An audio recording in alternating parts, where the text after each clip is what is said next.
នេះលើកទី2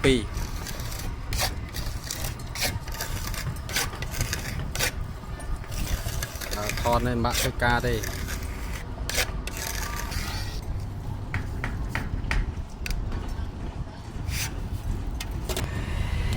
បងណាមើលលឹងមកដល់នេះនេះហៅជាង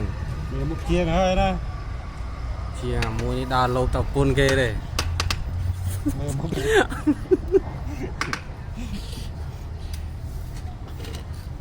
លេងបងប្អូនអើយជាងពិតគាត់នេះទឹកដៃធម្មតាទេទឹកដៃ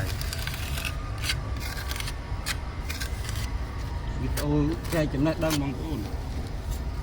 Mưa hơi cầm riêng tam. Không có gì đi.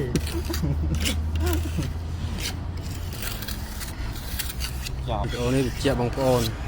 សម្រាប់តែបងប្អូនដែលធ្វើការសំណងណាបងប្អូនអូខេ